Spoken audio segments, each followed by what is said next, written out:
Assalamualaikum warahmatullahi wabarakatuh. Jumpa lagi para pendengar Pelita Ilahi yang dianugerahi kasih sayang ilahi. Kita lanjutkan kembali mutalaah buku Kemenangan Islam karya Hajat Imam Mahdi wa Masih Maud alaihissalam, yaitu Hajrat Imam Mahdi wa Masih Maud alaihissalam merupakan mukjizat. Bismillahirrahmanirrahim. Nahmaduhu wa nusalli ala rasulihil karim wa ala abdihil masihil ma'ud. Artinya, dengan nama Allah yang Maha Pengasih, Maha Penyayang, kami memanjatkan puja dan puji kepadanya dan berselawat atas Rasulnya yang mulia. Kabar kemenangan Islam dan penampakan agung dari Tuhan yang Maha Perkasa, serta himbauan ke jalan pengabdian kepadanya, serta ke jalan dan sarana memperoleh pertolongannya.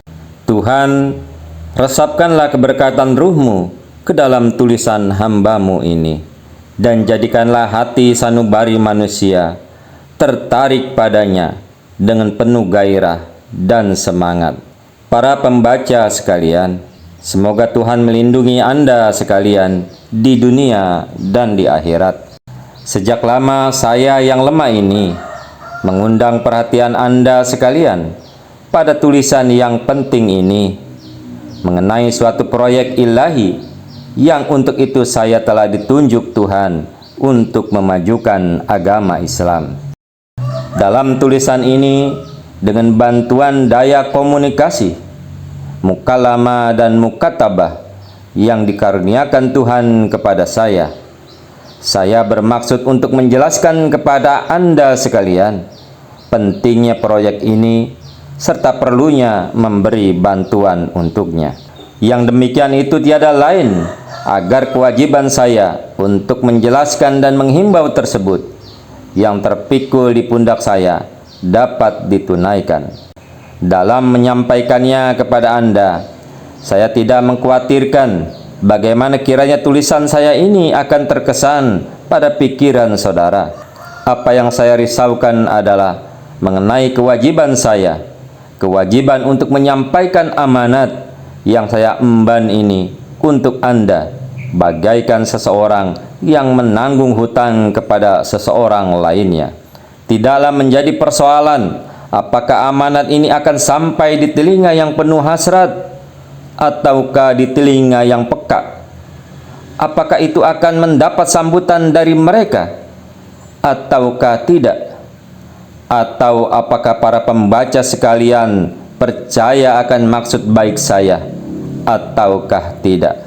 Allah Subhanahu wa Ta'ala telah berfirman, yang artinya adalah, saya serahkan urusan saya kepada Allah, sedangkan Allah Maha melihat akan hamba-hambanya. Quran Surah Al-Mu'min Surah 40 ayat yang ke-45 dihitung dengan basmalah. Selanjutnya saya akan memulai menulis buku ini. Hai orang-orang yang mencari kebenaran, dan hai orang-orang yang dengan setia mencintai Islam, kalian memaklumi bahwa masa sekarang yang kita hidup di dalamnya ini sangat gelap. Kerusakan telah merasuk ke dalam keyakinan maupun amal perbuatan manusia. Angin yang kencang dan jahat telah berhembus di segenap penjuru, menebarkan kebatilan dan pelanggaran. Apa yang disebut agama tidak lebih daripada ucapan yang diulang-ulang bagaikan mesin. Dan apa yang disebut amal soleh tidak lebih daripada serangkaian upacara. Amal yang mubazir ataupun tingkah laku yang munafik, kesolehan dan kebaikan yang sejati telah terlupakan. Filsafat dan ilmu pengetahuan zaman ini berjalan berlawanan arah dengan cita-cita kerohanian. Pengaruh yang dibawanya teramat buruk serta mendorong ke arah kebutaan rohani. Semuanya membangkitkan pikiran yang berbahaya serta didorong setan. Mereka yang tenggelam dalam mempelajarinya mulai kehilangan keyakinan agamanya. Begitu rupa adanya keadaan itu, sehingga mereka mulai memandang rendah kebenaran-kebenaran ilahi, serta memperolok-olokkan amal-amal ibadah seperti sholat, saum atau puasa, dan sebagainya. Wujud dan adanya Tuhan bagi mereka tidak lagi merupakan masalah yang perlu diperhatikan. Banyak di antara mereka yang anti agama, tenggelam dalam cara berpikir naturalis, dan walaupun terlahir dan dibesarkan sebagai muslim, mereka berubah menjadi tidak bersahabat dengan agama. Para pemuda yang memasuki perguruan tinggi, bahkan sebelum mereka keluar dari kampusnya, sudah mengucapkan selamat tinggal kepada agama dan kewajibannya terhadap agama. Dan ini semua hanyalah merupakan sebagian dari adegan yang penuh dengan kebatilan dan kesesatan yang memuakkan. Masih ada lagi bagian-bagian lainnya dari adegan tersebut, mencapai ratusan jumlahnya. Semuanya sama-sama memuakkan. Sungguh benar bahwa ketulusan dan kejujuran telah sirna dari permukaan bumi. Praktis hampir tak ada sisanya lagi. Tipu menipu dan dusta mendusta mencapai puncaknya, yang semuanya hanyalah untuk mengejar keuntungan duniawi. Orang-orang yang paling jahat dikatakan sebagai mereka yang paling mampu dan paling dapat diandalkan.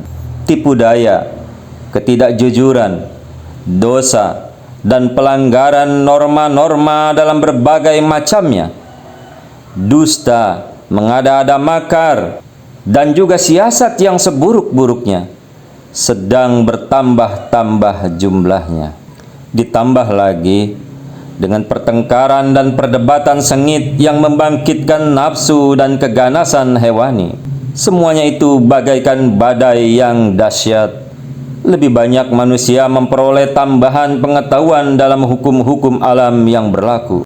Lebih merosot lagi, mereka dalam tingkah laku yang patut dan pantas, dan dalam memperlihatkan kesederhanaan dan rasa malu, serta dalam rasa takut kepada Tuhan dan kecintaan kepada perilaku yang jujur. Ajaran Kristen menebarkan banyak ranjau untuk memusnahkan kebenaran dan keimanan. Orang Kristen habis-habisan hendak menghancurkan Islam dan siap membuat kedustaan dan rekaan-rekaan dengan cara-cara yang sangat halus, dan pada setiap kesempatan, serta dengan memanfaatkan teknik yang selalu baru. Semuanya ditujukan untuk memperdayakan serta menyesatkan manusia. Orang-orang Kristen mencemarkan dan mengejek Rasulullah Shallallahu Alaihi Wasallam, seorang manusia paripurna yang telah membuktikan dirinya sebagai kebanggaan orang-orang suci sepanjang masa dan penghulu semua nabi dan rasul di dunia ini. Mereka tak segan-segannya memasang karikatur tentang beliau Shallallahu Alaihi Wasallam yang disajikan secara menyolok. Mereka mencoba menampilkan suatu gambaran yang sangat menimbulkan kebencian. Seberapa dapat mereka berbuat terhadap Rasulullah Shallallahu Alaihi Wasallam? Celakanya adalah bahwa apa yang diciptakan oleh pikiran-pikiran jahat dan kotor itu diarahkan terhadap Islam dan Nabi sucinya untuk merendahkan mereka di hadapan mata dunia. Oleh karena itu, wahai kaum muslimin, dengarkanlah baik-baik bahwa perlawanan terhadap Islam dan pengaruh Islam yang suci itu tidak mungkin ditaklukkan dengan cara dan sarana yang biasa-biasa saja. Perlawanan ini ditunjang oleh taktik yang sangat rumit serta siasat yang direncanakan dengan cermat dari apa yang mungkin dapat direncanakan oleh orang-orang Kristen. Semua itu dilancarkan tanpa mengenal belas kasihan, tanpa lagi memperhitungkan biaya yang diperlukan. Dalam hal ini juga tidak tertinggal beberapa siasat yang amat memalukan yang tak patut untuk diceritakan secara rinci. Itu semua adalah suatu perlawanan yang dikerahkan secara besar-besaran serta digalakkan dengan rencana buruk apapun yang mungkin berasal dari umat Kristen, penganut ajaran Trinitas. Perlawanan seperti itu tidak mungkin dihadapi dengan metode-metode yang biasa. Tidak mungkin dilumpuhkan kecuali bila sihir dan kelihayan itu dihadang oleh kekuatan mukjizat tangan ilahi. Hanya kekuatan mukjizat itulah yang dapat memungkinkan memukul rebah perlawanan ini. Dan tanpa cara begitu, tidak mungkin kita dapat menyelamatkan jiwa-jiwa kita yang sederhana ini daripada daya magis barat yang jahat ini. Kalaulah mencari-cari jalan yang lain lagi, maka itu berarti hanyalah suatu kebodohan semata. Oleh karena itu, tidaklah mengherankan bahwa Tuhan yang Maha Perkasa telah memilih dari antara kaum muslimin sejati pada zaman kita ini, yakni hamba yang lemah ini, dan semoga Tuhan memberkati dengan wahyu-wahyunya serta karunia-karunia ilahi lainnya agar sihir jahat itu diluluhkan. Tuhan telah mengajarkan saya jalan-jalan khusus yang dengan jalan itu kita dapat sampai kepadanya. Tuhan pun telah mengaruniakan saya dengan anugerah-anugerah ilahi lainnya, kekuatan mukjizat dan pengetahuan tentang rahasia-rahasia kehidupan kerohanian. Dengan demikian, melalui mukjizat ini, berhala lilin yang telah dimunculkan oleh kekuatan sihir orang barat dalam zaman kita ini dapat dihancurkan. Para pendengar berita ilahi yang dianugerahi kasih sayang ilahi, singkatnya, wahai kaum muslimin, kedatangan hamba yang lemah ini merupakan suatu mukjizat. Mukjizat itu adalah untuk membuyarkan kegelapan sihir orang barat. Bukankah itu hal yang mendesak bahwa pesona sihir ini harus diluluhkan dengan suatu mukjizat? Apakah Anda mengira bahwa hal itu mengherankan serta sulit dipercaya bila untuk menghadang dan melumpuhkan siasat yang menakutkan itu, yang saya sebut sihir, mestilah ada suatu penjahiran yang menyilaukan dari Tuhan yang memiliki kekuatan mukjizat. Hai orang-orang arif bijaksana, janganlah merasa kaget bahwa tepat pada saat yang dibutuhkan untuk membuyarkan pekatnya kegelapan ini, Tuhan telah mengirimkan nur dari langit serta menunjukkan salah seorang hambanya untuk keberuntungan segenap lapisan masyarakat untuk mengumandangkan kembali bahana suara Islam, untuk menebarkan nur itu dan ilmu yang merupakan hutang kita kepada Rasulullah Sallallahu Alaihi Wasallam, untuk mendukung dan membantu kepentingan kaum muslimin, dan bersamaan dengan itu untuk mewujudkan kebaikan di dalamnya.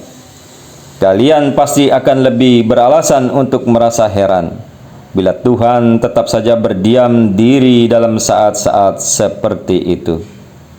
Namun Dia telah berjanji untuk selalu menjaga dan mendukung agama Islam, dan tidak akan pernah membiarkan kehilangan kekuatannya, kemasyhurannya, dan pengaruhnya di seluruh dunia.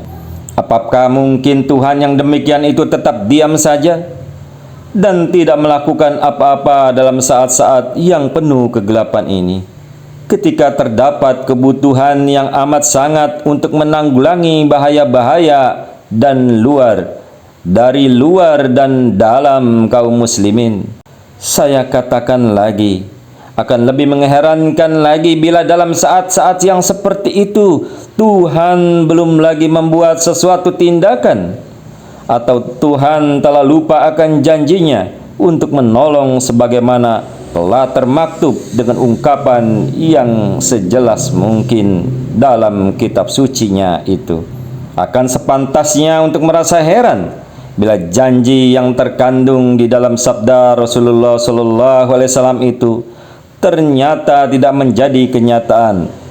Rasulullah SAW telah bersabda bahwa Tuhan akan membangkitkan pada setiap awal 100 tahun seorang hambanya untuk memperbaharui agamanya sendiri. Sampai di sini dulu mutalaah buku Kemenangan Islam karya Hadrat Masih Maud wa Imam Mahdi alaihissalam. Sampai jumpa di episode berikutnya. Assalamualaikum warahmatullahi wabarakatuh.